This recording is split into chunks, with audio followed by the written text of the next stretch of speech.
in this journey, it really exposed my depression and anxiety, but I hate where I'm at and I'm not going to live my life like this. Hey there, welcome to another episode of This Is My Story. Today's guest, his name is Benjah. He's a good friend of mine, a musician, an artist down in Miami, Florida. And I'm excited about our conversation today because we're going to get real. We're going to talk authentic and share some good stories with you. We exist to bring to light that connection between us, our story, and God and his grand story of love and redemption. Sometimes it can be hard to pull that together and understand it. Well, this conversation will hopefully shed some light into how to find freedom in our thoughts and focus more on the good things around us, the good things in God, our salvation. And so Benjah opens up and shares authentic stories about what he's been going through. Before we dive into that conversation, just thank our two sponsors, Christian Healthcare Ministries, an alternative healthcare solution that is biblically based, cost-sharing solution. So check them out. There'll be a link below. My wife and I are a member and have been for 10 years. And Word of Life Ministries in camps, you guys, there is a new link that we're going to drop below. It's a place for you to actually go get a free Bible education. That's right, free from doctors who've been studying theology in the Bible, and they are going to be phenomenal. So if you're looking for a place to just connect to God's word and you don't know where to start, there's a link below to start there. All right, before we dive into this conversation, I want to make mention of something. If you're looking to discover your story, we have an incredible resource for you that our ministry's created at thisismystory.org. It's called Scarred for Good, Discovering the Goodness of God in Your Story. This is a 7-week series that you can do alone or with a small group.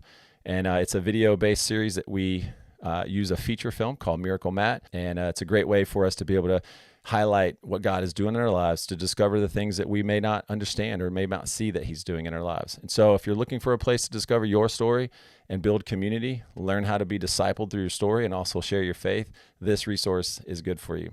All right, let's dive into this conversation with Benjah. This is a city, bro. Orlando's a big town. Yeah. And me coming from the cornfield, I thought Orlando was the city. You know what I mean? I'd never lived in a city until I moved here. And city people have built a calloused layer around them in order to survive. And I don't like it. You know what I mean? There's such a coldness amongst people interacting with people that it puts me more in a shell. Yeah. And it damages me more, because when people are cold to me, I just shy away more because I'm already introverted. So I need someone to be warm to me, and I'll be warm right back. You know what I mean? I'm ready to be warm, but if you're cold, I'm cold, So it's really been hard, man. And well, I know community means everything too, right? Yeah, it's a whole testimony because I question God really because it's been hell since I got here. And literally I'm in paradise, a custom home with a studio, offshore boat. You know what I'm saying? Like I'm in my paradise, but I'm like in prison and also in a massive city yet still isolated. You know what I mean? And so what I learned is God took me here to remove all the false grounding that I had kind of built my life on in Orlando from 20 years of building community, 20 years of friendship, 20 years of business. I was doing really well. And I was one of the biggest artists in Orlando, you know what I mean? So I was valued there. I was honored there. And here I'm not honored. Here I'm not valued. Here I'm not loved. So it hurts, but God is just removing everything so that all I can do is build on him. So it's actually a really cool testimony. It just sucks. Yeah. Sucks, hey man, dude. I mean, I'm honestly sad and sorry that I haven't been that kind of friend, to you. I mean, it's tough because, when we're in Orlando, we see each other here and there, but then when you move away, it's almost like out of sight, out of mind. And occasionally I think about you listening to music or whatever, and not really realizing, man, that transition for you was so hard. He had to strip me of all my comforts and all my false securities of even good things too, of even good friends he had to strip me of, or friends that weren't so much good, influences and stuff like that. Yeah. That was a big piece too. I think God wanted to take me away from just Orlando and some of the freedom of like partying I was getting into with people. Like it was just dumb, not a way that I want to, not the trajectory I want. So that's another piece, you know what I mean? There's a lot of pieces to it, but it's tough and it's so dumb because like not dumb, but it's ironic because you look in from the outside and you're like, shut up, dude. You're freaking living the life everyone's dreamed of. You're doing what you love, you're getting paid, you have real estate investments, you have all your hobbies, you have everything. You made a custom home. Yeah, but what's that matter when you have no one to share it with? You know what I mean? Like, and God showed me this years ago. I was somewhere on some beach in like Central America, and like I went to go get hype or psych up with somebody, get stoked, and like no one was there. I'm like what is life without sharing it? You know what I mean? And going back to your community thing, it's everything. Yeah. Not everything, but it's massive. Like man should not be alone. Yeah. Too long. What do you think God's been showing you that's helping you in the process? Are you still kind of feel like you're on the front end of that space, or are you kind of journeying more on the other somewhere side? in the middle for sure.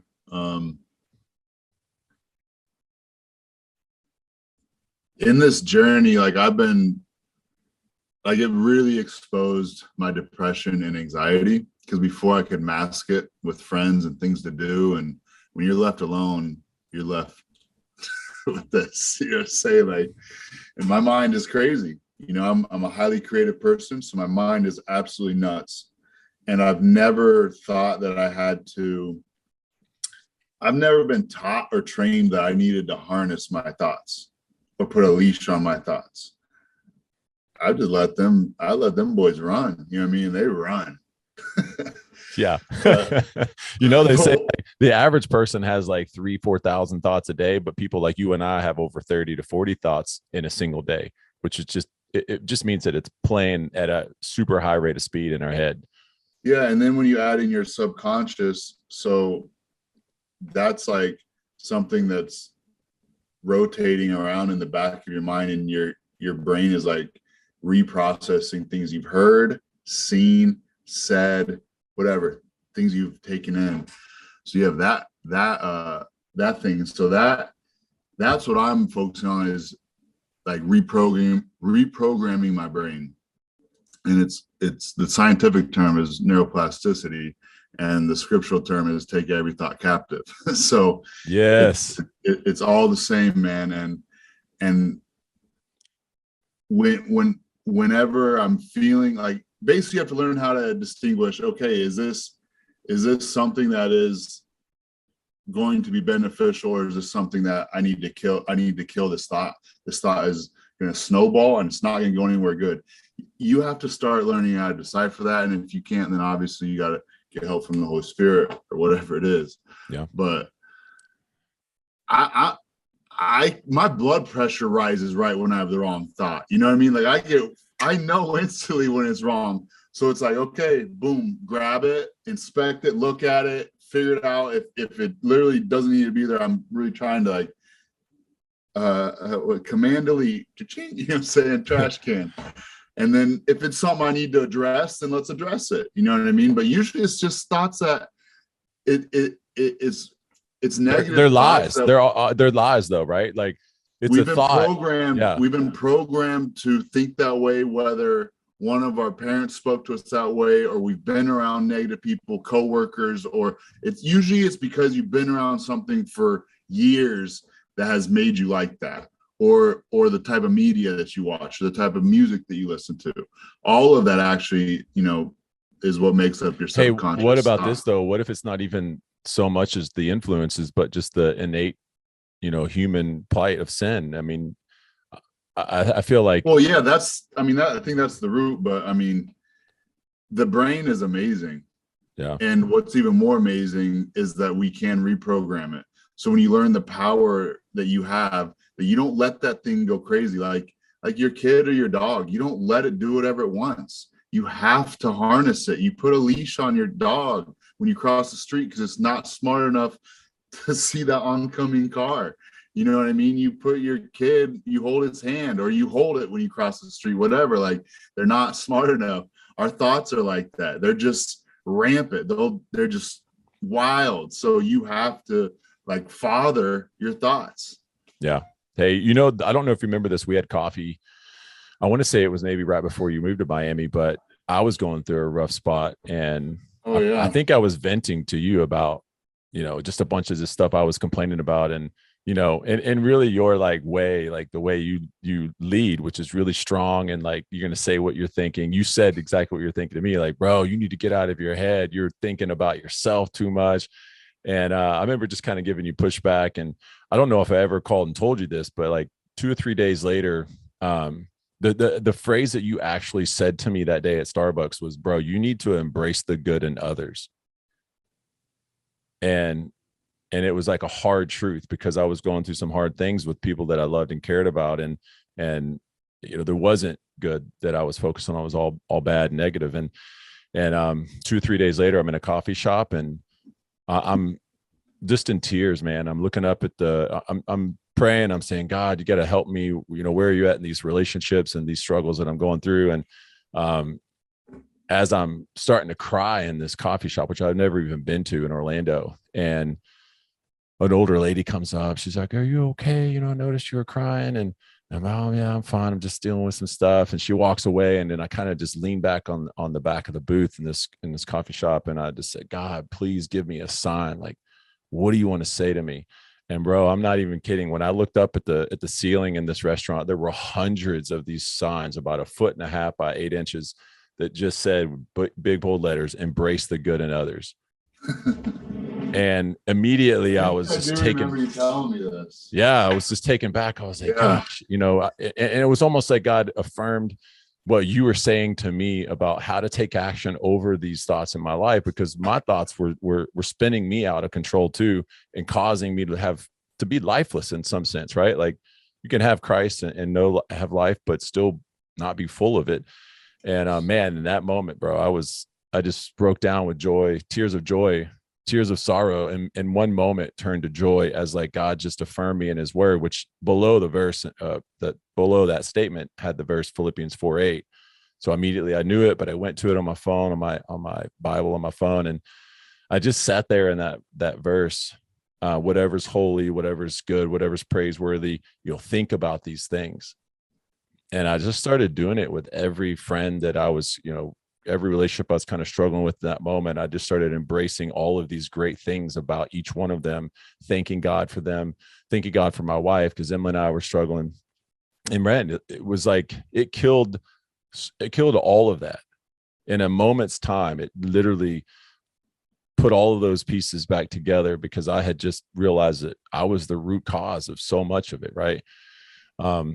So I would ask you, what have you seen the Lord work in you in this season while you're on this journey? Like, what were some of those moments for you, or what have they been for you? There's little victories here and there. And I think anybody that struggles with depression or negativity like I do, you really need to acknowledge the small victories. And me being like a high level entrepreneur, very driven, depression is like the direct enemy of that. So when you don't get things done, you go deeper into depression. But when you get things accomplished, it drives you more, and you just start becoming a beast. But it's like one or the other. So I think, with what I deal with, I've learned to celebrate small things. Yeah. But I've always put this intense pressure on myself. And I think that comes a lot from like your upbringing, your parents. My dad he was strict and tough, and definitely had high expectations, and that transferred right into me. So I'm tough. I have high expectations. Like I'm exactly the same. Trying to navigate that with grace is hard. But there's definitely victories, man. I've seen so much growth in my life. And I want to find my journal because like the whole lockdown season was like crazy. You know, the isolation season, like I literally finished my renovation like a month before lockdown, bro. So like I came here and spent a whole year with my head down and covered in sawdust and tile dust and whatever other kind of dust and lead paint dust, because this is an old home. So I was dealing with all kinds of old toxic things. The whole year, like, all right, I'm gonna put my head down. Once I get this done, I'm gonna be social. I'm gonna make myself be social and try to meet people, because I was ignorant and just thought that I knew enough acquaintances down here that I thought I would be kind of welcome and embraced more. But Miami's so big and so fast, like I don't even blame anybody for that. It's just the culture of Miami, like, and people stay in their sections because it takes so long to get places. So like literally all the people I knew and kind of was hoping would like build a community around. Yeah, exactly. Like I wasn't worried at all because of that, but that just wasn't the reality, because right when my house gets done and I'm ready to start venturing out, boom, lockdown, everything shut down, curfews, like end of the world type stuff. So like, it was real negative in my mind. But a year after the lockdown, like I went and I've been really trying to battle this depression and anxiety. So one common way, one very basic elementary way to combat it, and it's not just people that deal with this, I think everybody should do it, but like a gratitude journal.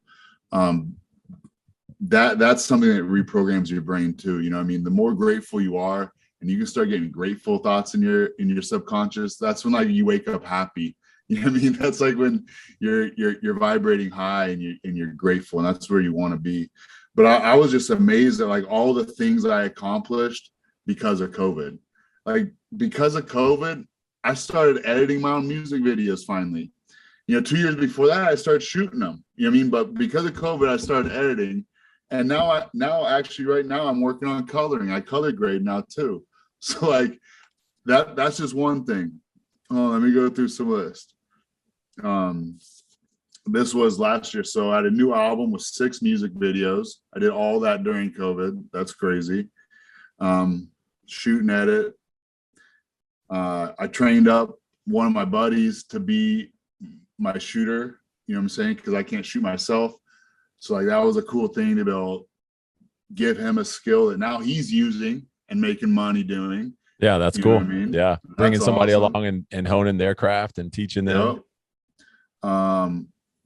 I told you via text, like I've been living off my own wild game for like since I moved here, where it's fish, deer, or boars. So like that's a goal, and I'm so happy that I'm doing that. During COVID, I got my first offshore boat. You know what I'm saying? Like my dream to be able to go off and go fishing. And my new church, VU, down here. I love my church. I love my pastor. I love everything about the church. It's just been such a blessing to me. And then, a couple other friends that God does sprinkle in people to, like, when he knows like I'm really need somebody, like he'll bring them along. You mentioned earlier your parents. I mean, we haven't dove into your music at all, but maybe take my audience, because I'm introducing you to probably a lot of new people, but love to have you share with them who you are, what you've been into, and how you got into music, and why you're passionate about music. So I was playing college football and got into a car accident, and that car accident was basically taking away my opportunity to play football. So it made me search my soul on what was next, because I didn't even want to go to college for real. Like I didn't know what I wanted to do, but I had the opportunity to play football. So I knew that was my opportunity to play football, because it ain't going to come later on in life. Right. Yeah. And it was football was a passion of yours though, right? Oh, absolutely. Yeah. Yeah. No, I wanted to go to the league, man. Yeah. But God had different plans. And so when that got taken, it really wasn't hard for me to know what I was going to pursue. Music was such a driving force in my life, even though like at that moment I wasn't high level anything, you know what I mean, musically, just had it in me. So, you know, that's when I moved to Orlando to study audio engineering. And then that's where that started. So my music career started all behind the scenes, you know, kind of engineer, from engineer to producer. That's who makes the music. From producer to writer, who writes the melodies, the lyrics, and then eventually became the artist. Hey, so what about your, your audience and your heart for your audiences? I know you started out in Christian music and to secular music. Yeah, but it's been a journey, and having a super diverse fan base is unique because, yeah, like you said, I started out in the Christian hip hop scene and then kind of transitioned to the mainstream world. So yeah, I have everything, like Yeah. literally, like from hardcore church people to probably people that wouldn't step in a church, and then every race too. You know what I mean? Which has been a desire of mine to make music that touches more than just one group of people. That's the fusion that I've always tried to make with how I make the music, you know, how I produce it, the different rhythms that I bring in from different things, or chord structures, or even melody cadences. You know what I mean? Like, I'm just highly, you know, influenced by culture from all over the world, and I love it. And I mean, because at the end of the day, every culture, every human's made in the image of the Lord, and there's beauty in every culture, and there's beauty in every culture's art. And I've loved that I've been able to kind of take where I feel inspired and then make what I make so that as many people can feel it as possible. You know what I mean? I'm so glad you said that, because literally it backs up like what God told me and why I got the peace to kind of leave the church in terms of making it for the church. Is he told me that you're a seed planter. Don't try to be everything else. Yeah. You're not the weeder, or the irrigator, or you're not the harvester. You're the seed planter, bro. So you're the first one to break into these people's heart with dope art, dope music, you know, and a brand that will draw them in and not like feel like it's Joel Osteen or something. You know what I mean? Like, it's something more inviting. I would say not even that, but I would just say you genuinely care for your audience. Oh yeah. Texted your mom before we started. I said, "Hey, I'm jumping on with Benjamin. Do you have any questions that you would want to ask him?" And she said, "I'd love to see what he thinks about community." And I thought we had a great talk about community. I mean, to me, that community and belonging is the greatest need in the world, right? It's like what we all seek, and we look for it in every way. And I love that we touched on that. Your mom did ask what was a guiding verse that you've seen God use in your life to encourage you and keep you on the path. You said it, bro. Whatever is. Yeah. That is, I just wrote a song about it. I've wanted to write a song about that verse for years, and I finally did. And I haven't done it because I knew it was probably gonna be kind of like a worship song, and I've wanted to actually start writing worship. So it is a worship song. I don't know if it'll be for me. Might be for a different artist. That's sick. I love that. Yeah, but it's whatever it is. Think on these things, you know, like if it's not righteous, if it's not lovely, if it's not pure, you know, if it's not uplifting, then don't think on them. If it is, then think on these things. That verse is just it. I mean, the stuff is elementary. So I've overlooked it for years. I've like, yeah, me too. Your thoughts. What we got to worry about my thoughts for? Thoughts are good. What do you mean? I got a good brain. You know, no, my brain's terrible. My thoughts are terrible, and they run rampant like a wild kid that just ate 10 cupcakes. You know what I mean? Like nuts. Yeah. Well, at least you're at a place where you recognize it now. A lot of people still aren't. Right. But what it took is I didn't hit rock bottom, but damn near rock bottom, bro. Like you hit that, like when God takes away every platform you're standing on, you just keep falling and falling and falling. All of a sudden, you're like on your back looking up at God. And so that's your choice. What are you going to turn to? And in these last 2 years, bro, I've read about 10 books on like depression and anxiety and healing and spiritual warfare. And I'm getting deep into this. Why? Because I want to grow. If you want to experience something you've never experienced, you got to do things you've never done. This is not what I don't really love studying this, but I hate where I'm at. And I'm not going to live my life like this. So I'm doing everything that it takes. And literally, I think that I could be a counselor for anybody that struggles with depression or anxiety, because I could, I'm so versed on it now. And like, I've been dealing with it most of my life, you know what I mean? And then hit an all-time low in these last 2 years because of God removing my everything false, whatever I was standing on. Music is a counseling method. I mean, people are coming to listen and to gain something because they're hurting. I mean, it's the one thing that they probably are doing, a lot of them, to take that step to get healing. And in your songs, you know, through your own story and your journey, you're actually providing that. God's using that in powerful ways to get people, you know, sometimes maybe just take that first step. Like you said, you're planting seeds. And you're planting huge seeds to so many people's hearts that are out there on YouTube. They're out there listening to all sorts of music, and you're the one place maybe that they're coming to that has a sense of hope within the lyrics. And, you know, at least I know that your story is being shared with what God's done in your life. And, you know, you have to believe and encourage and tell yourself that same thing all the time as you continue to reproduce and produce new things, that God is using you in people's lives that may never, ever come into the church or hear this hopeful message of God. And well, my final question to you, man, is on you finding the love of your life. Hey. I prayed for you. I've hoped for you, wished for you. I know so many people have. And you know, how's that journey going for you? And it's a journey. I'm a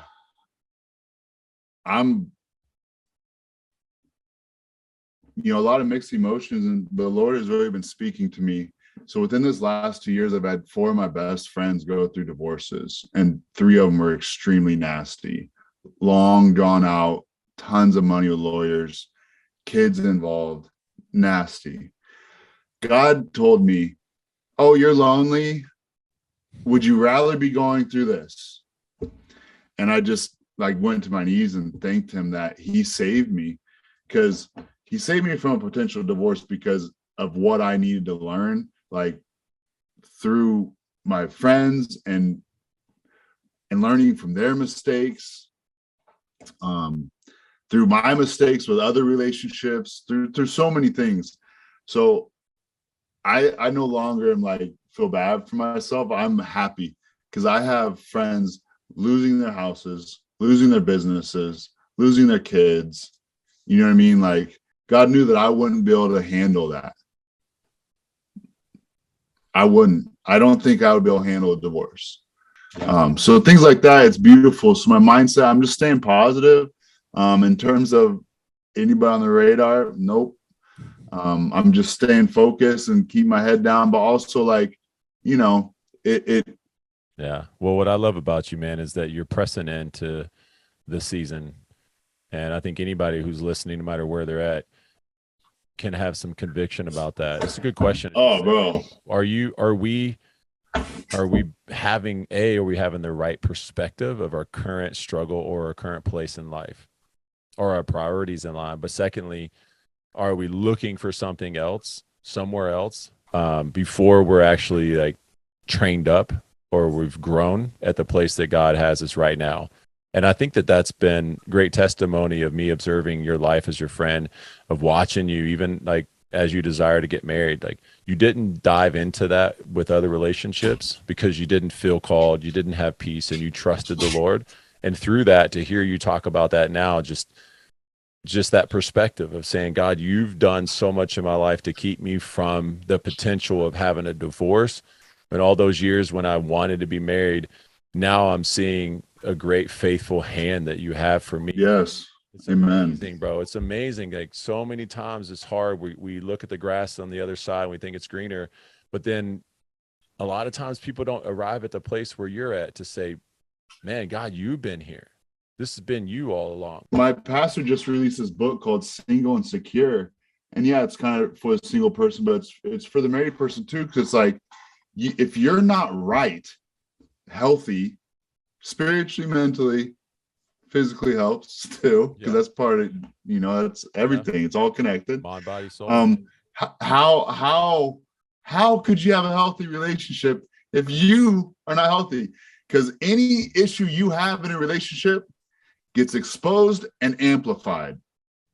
So you know that. 100%, you know that very well. We've been married 18 years, dude. And just yesterday, I was just talking to Emily about just some things in our lives and our marriage that I'm excited to see God continue to refine, to make better, and to weed out things that maybe we have between us. And yeah, I'm excited about your album that's going to come out. I'll drop a link in our description on here just for your single and all the rest of where your just albums are at. benjahmusic.com is the website, and that has, I'll always put my newest videos and then links for the album. So that's a good hub to know what's going on and what's recent. Well, any last words, man? Worship music. I didn't talk about this, and I know we're ending, so this will be the last thing, but that was something I used to combat the enemy. Was I was just bathing myself in worship and gospel music. Gospel too, which is very unique because gospel is written from a different standpoint. And a lot of times gospel music is more encouraging because it's talking about coming out of the hole, or coming out of the storm, or it's for someone that's struggling. And worship and gospel music really did help me. What's a couple of the bands and artists that you like? I love Maverick City. Yes. They're good in terms of a fusion and blend of gospel and worship and cultures blending. To me, they're probably doing the best. No other way to really start the day unless we just sit quietly with the Lord and just say, man, just bathe me, like you said, just wash over me with your presence, because you've got to renew my mind. The best way to renew my mind is to stop thinking and just dwell on the Spirit. And I've been practicing that, man. It's something I try to do every day in my office. No one else here but me. Yep. All right, guys, that's a wrap for this episode. Thank you for tuning in to Benjah and I's conversation. I learned so much and I hope you've been encouraged. If you have any questions or you're going through anxiety, have depression, please reach out. We'd love to hear from you. We'd love to offer you any resources or ministry that we can. We all know that we struggle and no one's perfect, as you heard from Benjah. So check out his music. There'll be some links down below as well. And share and like this video. If you haven't done so already, subscribe. We'd love to have you join our community. And remember, your story matters.